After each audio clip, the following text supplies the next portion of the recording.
بسم اللہ الرحمن الرحیم۔ دنیا بھر سے دیکھنے والے تمام ناظرین کو آزاد کشمیر سے مسعود الرحمان عباسی کا سلام قبول ہو۔ اے بی این اسٹوڈیو میں ہم آپ کو خوش آمدید کہتے ہیں۔ کسے معلوم تھا 11 فروری 1938 کو مقبوضہ کشمیر کے ضلع ہندواڑہ گاؤں تریگام میں پیدا ہونے والا بچہ تحریک آزادی کشمیر میں ایک نئی روح پھونک کر اپنے آپ کو دنیا میں امر کر جائے گا؟ جی ہاں، اس سپوت کا نام ہے مقبول بٹ شہید۔ مقبول بٹ شہید کی زندگی پر بات کرنے کے لیے آج ہمارے ساتھ اس وقت اسٹوڈیو میں موجود ہیں معروف قانون دان، سابق ایڈوکیٹ جنرل اور آئینی ماہر ایڈوکیٹ سپریم کورٹ جناب کے ڈی خان صاحب۔ کے ڈی خان صاحب، آپ کا اسٹوڈیو آمد پر ہم شکریہ ادا کرتے ہیں۔ کے ڈی خان صاحب، آپ بتائیے گا کہ مقبول بٹ شہید صاحب کون تھے اور ان کی جو زندگی کی سہن حیات ہے یا جو زندگی ہے اس پہ آپ ناظرین کو بتائیں کہ وہ کون تھے اور کیا ان کی جو تحریک آزادی۔ بسم اللہ الرحمن الرحیم۔ مسعود الرحمان صاحب، آپ کا اور آپ کے ادارے کا بہت بہت شکریہ کہ آپ نے مجھے بلایا اور مقبول بٹ شہید کی زندگی کے بارے میں مجھ سے پوچھ رہے ہیں۔ مقبول بٹ شہید کی زندگی کے بارے میں جب گفتگو کی جائے تو اس کے 3 پہلو ہیں۔ ایک ان کی اپنی زندگی ہے جو عام انسانوں کی طرح کی زندگی ہے، ایک ان کی سیاسی افکار کی زندگی ہے، اور ایک ان کی زندگی کا پہلو یہ ہے کہ سیاسی افکار ہی نہیں بلکہ سیاسی افکار کو عملی جامہ انہوں نے پہنایا ہے۔ ویسے تو وہ تریگام میں پیدا ہوئے، تمام کتابوں میں لکھا ہوا ہے 1938 میں، اور ابتدائی تعلیم انہوں نے وہاں حاصل کی۔ ابتدائی تعلیم حاصل کرنے کے بعد وہ پاکستان آ گئے اور یہاں سے ایف اے، بی اے اور ایم اے جرنلزم اور لاء کی انہوں نے ڈگری لی اور صحافت کے مقدس پیشے سے وہ وابستہ ہوئے۔ یہ ان کی بچپن کی زندگی ہے۔ ان کی 2 زوجگان تھی، ان کی اولاد بھی ہے، جن میں سے شوکت مقبول بٹ ایک جماعت کے صدر بھی ہیں اس وقت تک۔ یہ تو ان کا خاندانی پس منظر ہے۔ جی، اب ان کی زندگی کے دوسرا جو پہلو ہے وہ ہے حریت، جذبہ حریت کی چنگاری ان کے بدن میں، ان کے جسم میں، ان کی روح میں، ان کے ابتدائی ایام سے، اسکول دور سے ان میں موجود تھی۔ اور یہی وجہ ہے کہ اس ماحول کو انہوں نے مناسب نہ سمجھا اور آزاد کشمیر کے اس ماحول کو، جس کو اس وقت بیس کیمپ کہا جاتا تھا، یہاں انہوں نے بارڈر کراس کیا اور اس طرف وہ اس پار تشریف لے آئے، اور یہاں آ کے انہوں نے پشاور میں اپنی تعلیم حاصل کی۔ اس دوران بھی وہ آزادی کی طرف نہ صرف مائل تھے بلکہ آزادی کے تمام ایکٹیویٹیز میں وہ سرخیل تھے اپنے نوجوان لوگوں میں۔ یہ تو ان کا وہ مختصر سا تعارف ہے۔ اب ان کا عملی جو سیاست کا دورانیہ ہے وہ شروع ہوتا ہے 1966 سے۔ 1966 میں آزاد کشمیر، جس کو آج کل ہم کہتے ہیں ریاست جموں کشمیر کا وہ خطہ جو پاکستان کے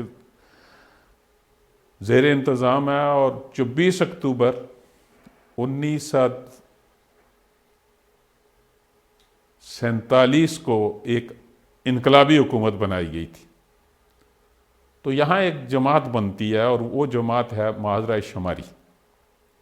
معاذرہ شماری جب بنی تو اس سے پہلے کشمیر کو آزاد کرانے کے لیے حکومت پاکستان نے ایک گوریلا وارفیئر شروع کی تھی۔ 1963 میں یہاں جبرالٹر اور نصرت جو 2 آپریشن کیے گئے، جن کے نتیجے میں 1965 کی جنگ بھی پاکستان پہ مسلط کی گئی۔ تو اس کے بعد یہاں اس سیاسی جماعت نے اس کا قیام ہوا۔ اس قیام کے دوران پار سے فاروق عبداللہ اور کچھ لوگ بھی تھے، اور اس خطے سے مقبول بٹ، امان اللہ خان، سردار اکرم خان اور اپنے عبد الخالق انصاری، کچھ لوگوں کے نام سب کے لینے مناسب نہیں سمجھتا، ان لوگوں نے جموں کے علاقے میں خاک کشمیر کو ہاتھ میں لے کے کشمیر کی آزادی کے لیے اپنی جان کی قربانی تک کا فیصلہ کیا، خاک کی قسم اٹھا کر، مٹی کی خاک اٹھا۔ تو مقبول بٹ شہید کو یہ یقین تھا، کیونکہ چی گویرا کی تحریک تھی، الجزائر کی تحریک تھی، انہوں نے تحریکوں کو پڑھا ہوا تھا، تو بٹ صاحب نے جو پڑھا، جو سمجھا، اور جس پہ انہوں نے قسم اٹھائی، اس قسم کو انہوں نے پورا کیا۔ تو اس لحاظ سے مقبول بٹ صاحب کی جو زندگی ہے اس کو آپ یہ کہیں گے کہ وہ سیاسی طور پہ بالغ نظر تھے، نمبر 1۔ انہوں نے سیاست کا آغاز کیا، اور جس بات پہ انہوں نے جو بات کہی اس کو عملی جامہ پہنایا۔ یہ ان کی شخصیت کے پہلو ہیں۔ اچھا کیڈی خان صاحب، آپ جو مقبول بٹ صاحب کی شہادت کی تلخ یادیں ہیں وہ ہمیں بتائیں، ناظرین کو بتائیں۔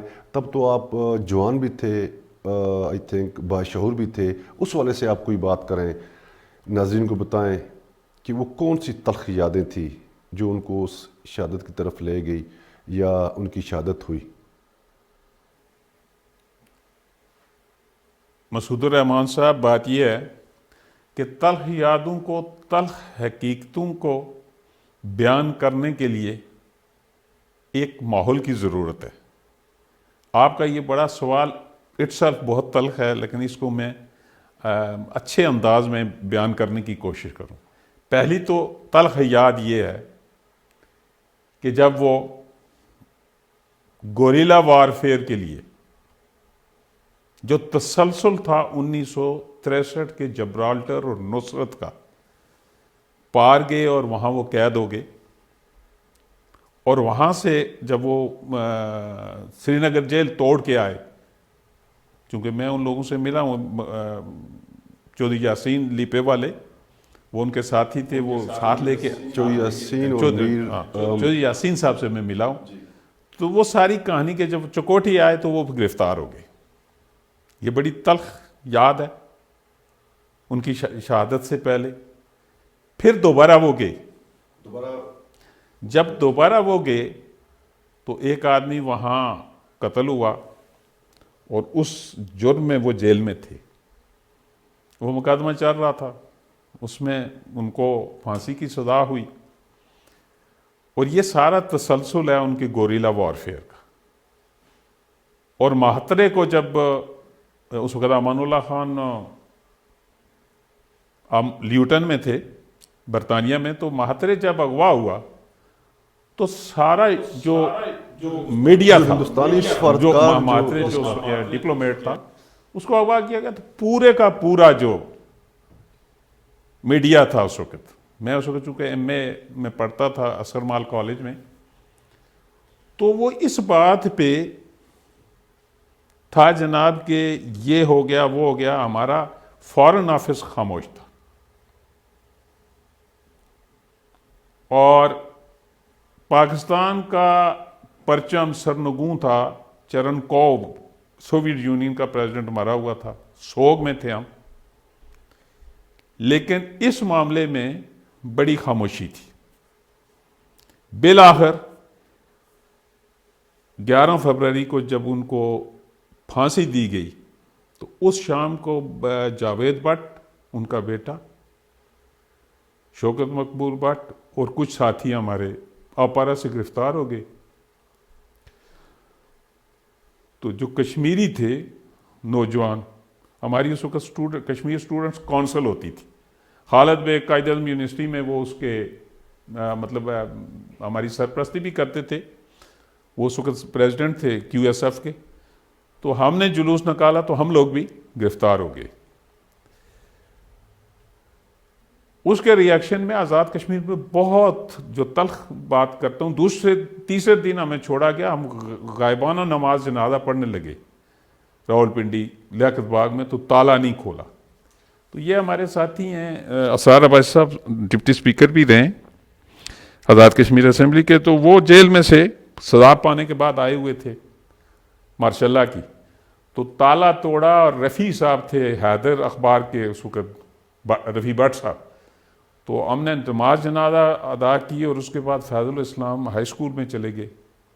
وہاں جب جلسہ شروع ہوا تو علی افضل جدون صاحب ایک مسلم لیگی لیڈر تھے، تو انہوں نے بڑی عجیب تقریر کی جس پہ پھر لوگ بلش ہو گئے. یہ تو تلخ ہے. یاد یہ ہے میری کہ جس خطے کے لیے ہمارے ہاں تحریک آزادی کے لیے پوری وادی تیار ہوئی، وہاں ایک حریت پسند کے جنازے کی اجازت، پڑھنے کی اجازت اس وقت کے آمر نے نہیں دی. یہ تلخ حقیقت ہے. چونکہ میں آئی وٹنس بھی ہوں، میں اس کا حصہ ہوں، لوگ زندہ بھی ہیں. اور دوسری جو اس میں تلخ حقیقت یہ ہوئی کہ آزاد کشمیر میں اور گلگت میں، سکردو اور گلگت میں ایک ایسا پروسیشن ہوا جو اس سے قبل کم از کم کسی نے نہیں دیکھا تھا. یہاں شاید تھے مطلب پاکستان سول سروسز کے ڈی سی، اس نے کمال ہنرمندی سے لوگوں کو ڈیل کیا. سرکاری املاک کو نقصان نہیں پہنچا مظفر آباد میں، لیکن کوٹلی میں بہت نقصان ہوا، بینک جلائے گئے، صرف اس وجہ سے کہ ایک آمر کا نے یا ہمارے وزارت خارجہ کا کوئی رول نہیں بنا تھا. ان کا رول نہیں تھا، میں یہ بات کہوں گا. اور اس میں گورنمنٹ پاکستان کی، اس وقت کی گورنمنٹ کو ہم کہہ سکتے ہیں پاکستان کے لوگوں کا قصور نہیں تھا. پاکستان کے لوگوں نے ہمارے ساتھ راولپنڈی اور اپارا میں بھرپور ساتھ دیا. پاکستان کے انٹلیکچوئلز نے دیا، پاکستان کی سیاسی قائدین نے دیا. تو یہ اس کی بہت تلخ حقیقت ہے. اور جب یہاں پہ ایک اور تلخ حقیقت ہے جو بڑی عجیب بات تھی کہ یہاں اس وقت مسلم کانفرنس کے صدر جناب سردار محمد عبدالقیوم خان نے مقبول بٹ شہید کے بارے میں مناسب الفاظ نہیں کہ ان کو میں دہرانا بھی نہیں چاہتا. تو یہاں کی کشمیریوں کی قیادت ہمیشہ پھر مظفر آباد کو دیکھ کے ہی، مظفر آباد کے اقتدار کو دیکھ کے گفتگو کرتی ہے. اچھا کے ڈی خان صاحب، پروگرام میں بریک کا وقت ہو رہا ہے، بریک لیتے ہیں، اس کے بعد بریک کے بعد دوبارہ آتے ہیں. ناظرین، پروگرام میں بریک کا وقت ہو جاتا ہے، بریک کے بعد دوبارہ حاضر خدمت ہوتے ہیں.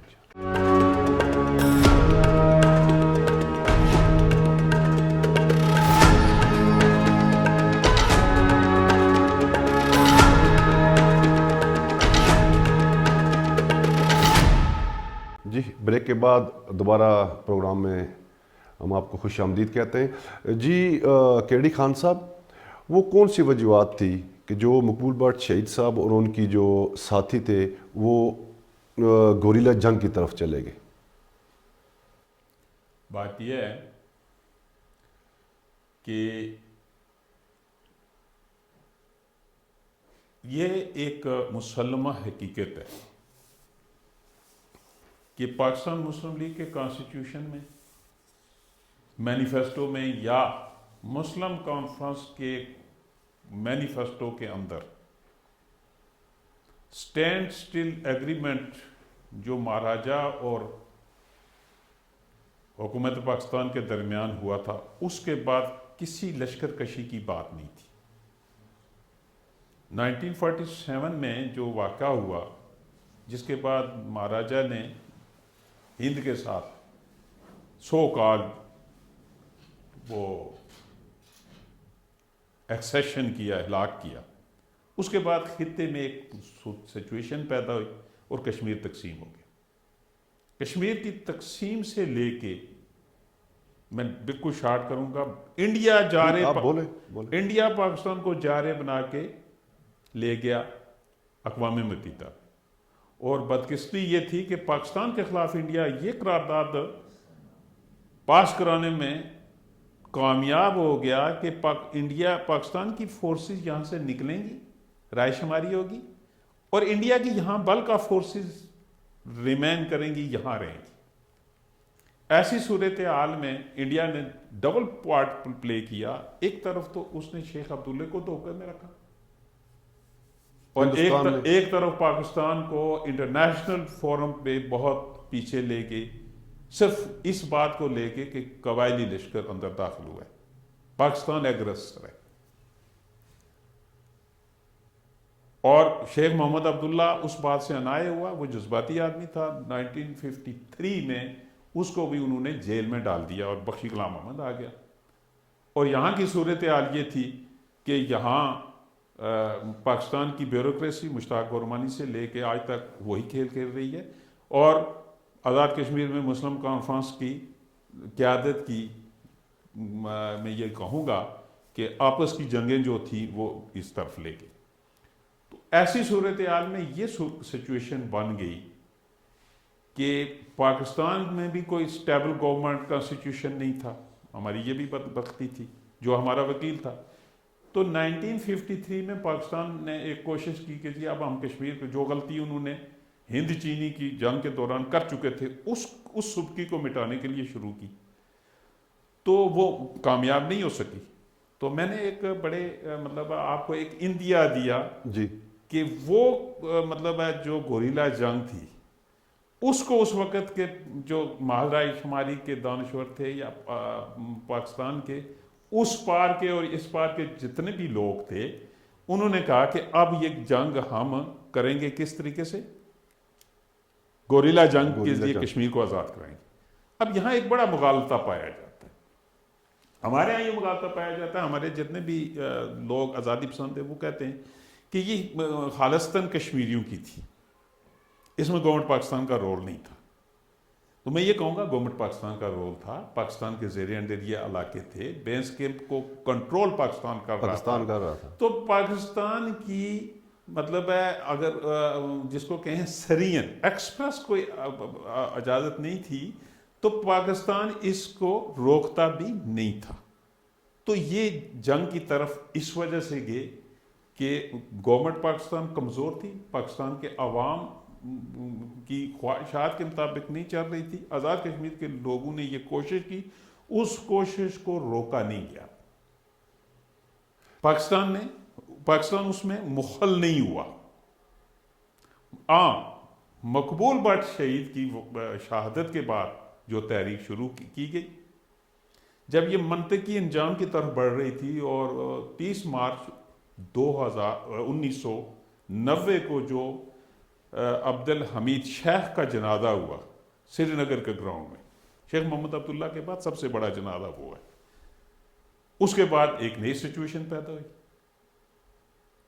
اور کشمیریوں کو جو مطلب ہے ایک تحریک چلی آزادی پسندوں کی، تو وہ اس کا رخ بدل گیا، اور اس کے رخ بدلنے کے بعد مذہبی عنصر یہاں جب شامل ہو گیا، اس مذہبی عنصر کے شامل ہونے کی وجہ سے کشمیر کا ایشو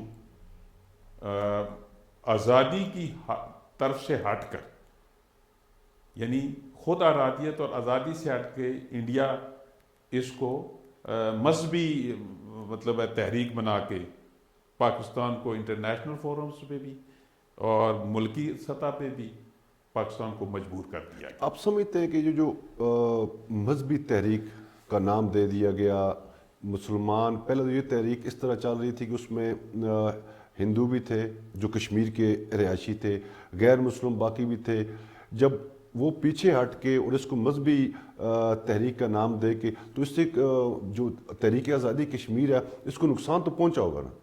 دیکھیں بات یہ ہے کہ گورنمنٹ پاکستان مسئلہ کشمیر کو جو پوز کر رہی تھی انٹرنیشنل فورم پہ، وہ یہ تھا کہ کشمیری اپنے حق خود ارادیت کی جنگ کرتے، ارریسپیکٹیو آف دی فیکٹ کہ اس میں سکھ، ہندو، وہ پنڈت اور مسلمان شامل ہیں، بدھ مت بھی ہیں۔ جو کولیکٹیو یہ جنگ تھی وہ یہ تھی، اور اس کو بڑی پذیرائی بھی مل رہی تھی انٹرنیشنل فورم پہ۔ انٹرنیشنل ایک اس میں کانسپریسی موجود ہے جی کہ کشمیر میں مذہبی جماعتوں کو CIA لائی تھی، وہ کنسپریسیز موجود ہیں، لیکن ان کا میرے خیال میں گفتگو مقبول بٹ شہید کی شہادت کے حوالے سے میں نہیں کروں گا، میں صرف ان کی افکار کے حوالے سے کروں گا۔ گوریلا جنگ میں عبد الحمید شیخ اور نہ اپنے اشفاق مجید وانی اشفاق مجید وانی کے 30 مارچ 1990 کے جنازے کے بعد داخل کیا گیا، اور اس کو داخل کرنے والے کون ہیں؟ ان کو اس پہ خود میرے خیال میں ضرور نہیں سوچنا بھی چاہیے، اور شرمندگی بھی ہے۔ اور اس کے نتیجے میں یہ ہوا کہ 94 میں لبریشن فرنٹ نے گن ڈاؤن کیا۔ اس کی وجہ یہ تھی کہ جو لوگ مذہبی وہاں جا رہے تھے وہ اس لیے نہیں جا رہے تھے کہ مذہبی طور پہ وہ مطلب ہندو کے خلاف لڑیں، وہ کہتے تھے سب سے پہلے یہ جو نعرے والے ہیں کہ کشمیر کو خود مختار بنا رہے ہیں، ان کو مارنا فرض۔ اچھا، تو وہاں پھر کوکا پرے جیسے لوگ پیدا ہوئے، اور ایک وقت ایسا آیا کہ پھر لبریشن فرنٹ میں سپلٹ آئی۔ اچھا خان صاحب، اور کشمیریوں کی ایک بات بتا، جی کشمیری قیادت نہیں کبھی بھی، میں یہ کہوں گا ببانگ دہل کہتا ہوں کہ کشمیریوں کو قیادت کبھی نصیب نہیں ہوئی۔ کشمیری قیادت لاہوبالی طبیعت کی رہی، 1931 سے لے کے آنورڈ لاہوبالیت میں رہے اور اعتماد کھاتے رہے۔ انڈیا کے نہرو اینڈ کمپنی جو تھی، انہوں نے اپنے شہر میں شیخ عبداللہ کو رکھا، جی، اور یہاں ہمارے دوست بزرگ بھی جو تھے انہوں نے اپنے نہیں، وہ لا الہ الا اللہ محمد رسول اللہ اور لفظ پاکستان کی خاطر سب کچھ بھول جاتے رہے اور دھوکے کھاتے رہے۔ اچھا، یہ جو خان صاحب گفتگو کا نچوڑ، گوریلا اقدام ہوئے، اس سے کشمیر ایشو پر کتنا اثر پڑا ہے؟ دیکھیں بات یہ ہے کہ نہ ہونے سے بہت کچھ ہوا۔ میں مایوس نہیں ہوں گوریلا جنگ کے لیے، میں اس اقدام کو جسٹیفائی اس لحاظ سے کروں گا کہ جب 1964 میں نہرو فوت ہو گیا، شیخ عبداللہ دوبارہ جیل میں چلا گیا، اس کے بعد کشمیر ایشو بالکل ڈیڈ ہو گیا تھا، اور 1968 کے اس واقعے کے بعد ایک بات چلی کہ کشمیری اب دوسرے طور پہ کچھ کر رہے۔ یہاں دوگلی پالیسی رہی ہے ہمارے فارن آفس کی۔ شیخ محمد عبداللہ شیر کشمیر میں خود سنتا رہا اپنے ریڈیو پہ 1974 تک، فیبرری 1974 تک، اور شیخ محمد عبداللہ جیل میں تھا۔ ہم نے 1971 میں جو واقعے کے بعد شملہ ایگریمنٹ کیا، وہ جیل سے باہر آئے اور وولٹا فیس لے کے اس نے پاکستان کی مخالفت شروع کی۔ اب اس کے بعد جو گوریلا جنگ شروع ہوئی، وہ جنگ کیسے شروع ہوئی؟ یہ اس بڑی تلخ حقیقتیں ہیں کہ NLF سے JKLF بنا، پھر JKLF نے یہ کام شروع کیا، اور 1987 کے جولائی 87 میں جب گن فائر شروع ہوا، تو اس کے نتیجے میں جب کامیابیاں شروع ہوئیں، 30 مارچ 1990 کے بعد اس حد تک اس جنگ کو محدود کیا جانے لگا کہ یہاں ایک خود مختار حکومت کا اعلان کیا گیا۔ دو طرف سے غلطیاں ہوتی رہیں، اور اس کے نتیجے میں مذہبی عنصر یہاں داخل ہو گیا۔ اعلیٰ حاصل قیاس کہ بہت کچھ حاصل کیا گیا اور زیادہ ہمیں نقصان ہوا، اور اس نقصان میں ہماری ڈپلومیسی، ہمارے وکیل صاحب جو ہیں، ہمارے جو حکومت پاکستان کے فارن آفس ہے، پاکستان کے منصوبہ ساز ادارے ہیں، ان کی غلطیاں شامل ہیں۔ اس سے کوئی مطلب دو ٹوک بات کشمیریوں کو کرنی چاہیے کہ یہ ان کی غلطیاں تھیں، جس کے نتیجے میں یہ مذہبی رنگ میں گیا، اور یہ مذہبی رنگ میں جانے سے کشمیر کے مسئلے کو کولیکٹیولی اس حد تک نقصان پہنچا کہ یہ مسئلہ آج دنیا میں نفرت کا بیج بن گیا، اور اس سے سب سے بڑی عام بات کہ حکومت پاکستان انٹرنیشنلی اور نیشنلی دونوں جگہوں پہ اس حد تک مجبور ہو گئی کہ وہ مسئلہ کشمیر کو چھوڑ کر کوئی اور بات کرنے کے بھی پوزیشن میں نہیں رہی، اور دہشت گردی کی اس انٹرنیشنل ایک لہر میں پاکستان بہت پیچھے چلا گیا۔ وزارت خارجہ کا خان صاحب آپ کیا کہتے ہیں بحیثیت کشمیری کے، اس کا اس میں کیا کردار رہا ہے؟ آپ یہ کہیں کہ حکومت پاکستان کا کردار کیا رہا؟ حکومت پاکستان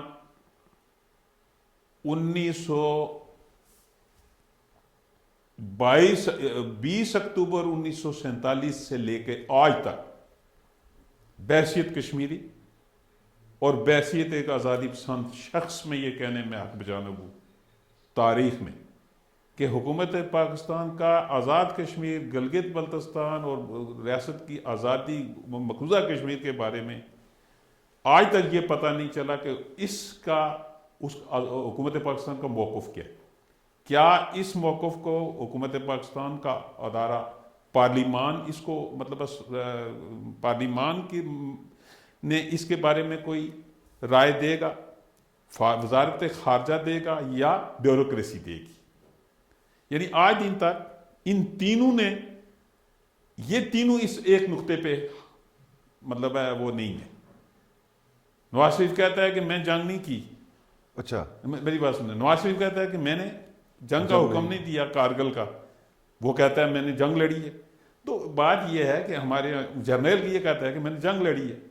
تو کشمیر کے مسئلے پہ حکومت پاکستان کا کبھی بھی کوئی موقف جس کو آپ یہ کہہ سکتے ہیں کہ نیشنل پالیسی، مثلا کانسٹیٹیوشن میں لکھا ہوا ہے کہ ہمارے دوست ملکوں کے ساتھ، اسلامی دوست ملکوں کے ساتھ کیا ہوں گے، بہت اچھے تعلقات ہوں۔ کیا کشمیری پالیسی کی پاکستان کے کانسٹیٹیوشن میں کوئی ایسی بات ہے؟ اچھا خان صاحب، ہمارے پروگرام میں ایک بار پھر سے بریک کا وقت ہو جاتا ہے۔ ناظرین بریک پر جاتے ہیں، پروگرام میں دوبارہ حاضر ہو گئے بریک کے بعد۔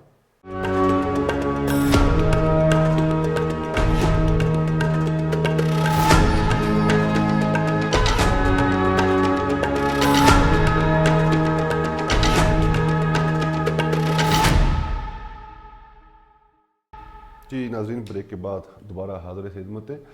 جی خان صاحب، آپ بات کر رہے تھے حکومت پاکستان کی اور وزارت خارجہ کی کردار کے حوالے سے۔ اس میں بنیادی طور پہ حکومت پاکستان کو پاکستان کے عوام کی خواہشات اور کشمیریوں کے عوام کی خواہشات کے مطابق ایک پالیسی بنانی چاہیے، میری اس میں سجیشن ہے۔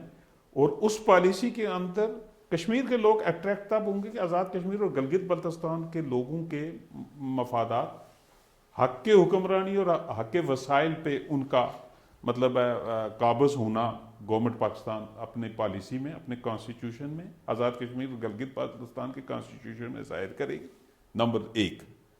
اور دوسرے نمبر پہ ایک پالیسی دے، پاکستان کا پارلیمان یہ پالیسی دے کہ کشمیر کے معاملے میں ہماری پالیسی کیا ہے۔ جس طرح پرنسپل آف پالیسیز میں پڑوسیوں کے ساتھ کیا آپ ہمارے تعلقات ہوں گے، ملک کا نظام کیا ہوگا، تو کشمیر کے بارے میں بھی ایک پالیسی دینی چاہیے۔ یہ میری تجویز ہے گلے شکووں کے علاوہ،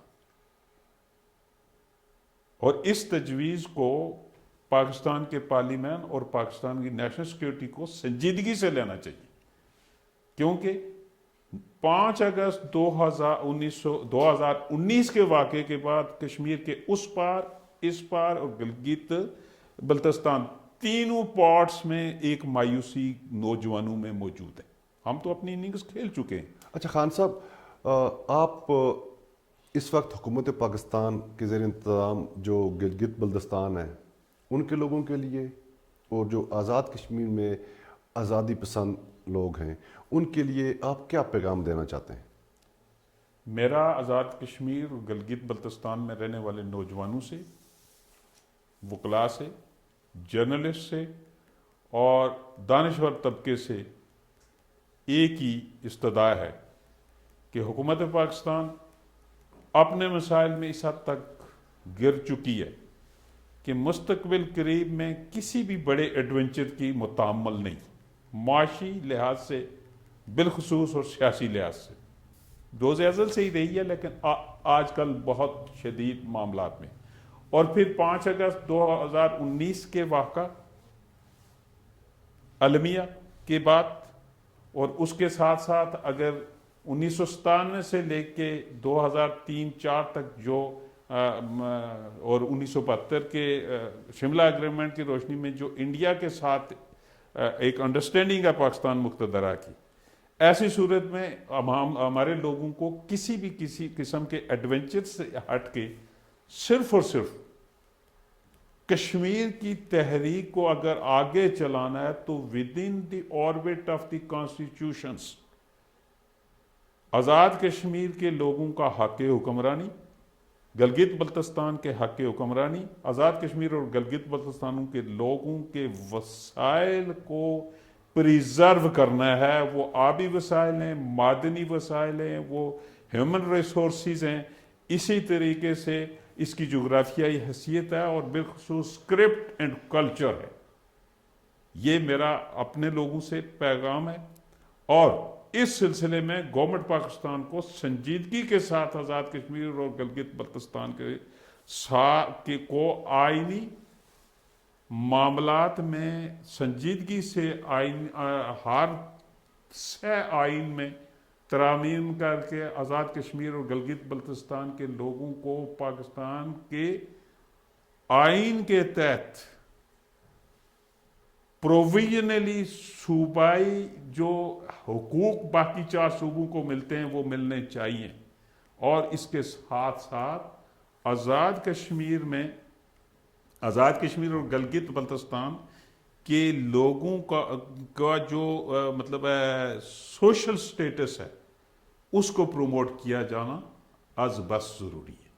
اچھا خان صاحب، آپ کی نظر میں آخری سوال ہے آپ سے، کیونکہ ہمارے پاس وقت کی بھی قلت ہوتی ہے، آپ کی حال میں جو مسئلہ کشمیر ہے اس کے حل کے لیے کیا تجاویز ہیں؟ دیکھیں، آپ آئینی ماہرین بھی ماہر بھی ہیں۔ ایک تجویز ہے جی ٹوٹلی، جن لوگوں نے اقوام متحدہ کی قراردادیں نہیں پڑھی وہ کہتے ہیں اس پہ عمل درآمد ہو۔ اقوام متحدہ کی اگر قراردادوں پہ عمل درآمد ہوگا تو پاکستان کو وڈرا کرنا پڑے گا آزاد کشمیر گلگت بلتستان سے فوجوں کو، یہ ناممکن ہے۔ انڈیا بھی وڈرا نہیں کرے گا۔ شملہ معاہدہ موجود ہے کہ یہ بائی لیٹرل معاملہ ہے، اور بائی لیٹرل معاملہ ہمیشہ وہاں طے ہوتا ہے جہاں دونوں فریق برابری کی بنیاد پہ۔ پاکستان کی معاشی اور سیاسی صورتحال کے مقابلے میں انڈیا طاقتور ہے، یہ اس پہ بالکل دوسری کلام نہیں ہے۔ ایسی صورتحال میں مسئلہ کشمیر کا ایک ہی حل ہے، اور وہ یہ ہے کہ آزاد کشمیر اور گلگت بلتستان اور پار کی کشمیریوں کو یا تو ایک نئی قرارداد کی طرف انٹرنیشنل کمیونٹی کو پاکستان لے جائے کہ 5 سال کے لیے اس کو ٹرسٹی شپ میں دیں یونائٹڈ نیشن کے، اس کے بعد پلیبسائٹ ہو، لیکن اس کے لیے یہ دونوں طاقتیں ایٹامک طاقتیں نہیں مانیں گی۔ تو سر دست آزاد کشمیر اور گلگت بلتستان کے اور مقبوضہ کشمیر کے لوگوں کے راستے جس طرح 2004 میں بحال ہوئے، یہ بحال ہونے چاہیے، ڈسٹرب فیملیز کو درست کیا جائے، اور کشمیر کے اس خطے میں ایک ماحول پیدا کیا جائے جس ماحول کے تحت انڈیا اور پاکستان یہاں سے دونوں ملک مل کے ایک نئی سچویشن کی طرف بڑھیں گے تو تب بات چلے گی، اور وہ مذاکرات سے ہوں گے۔ جنگ جنوبی ایشیا میں یہ ملک متعمل نہیں ہو سکتے، اور یہ ڈائیلاگ کے ذریعے ہی حل ہوگا، اور اس کے لیے حکومت پاکستان سب سے پہلے اپنے طور پہ اس کا لیے نیشنل پالیسی بنائے، تب جا کے انڈیا کے ساتھ کوئی گفتگو کی جا سکتی۔ کیڈی خان صاحب، آپ کا اسٹوڈیو آمد پر بہت شکریہ۔ ناظرین، جنگ دونوں ملکوں کے لیے نقصان دہ ہو سکتی ہے، وہ اس مسئلے کا حل نہیں ہے۔ مسعود الرحمان کو دیجیے اجازت، دیکھتے رہیے ABN نیوز۔ اللہ تعالیٰ آپ کا حامی و ناصر ہو۔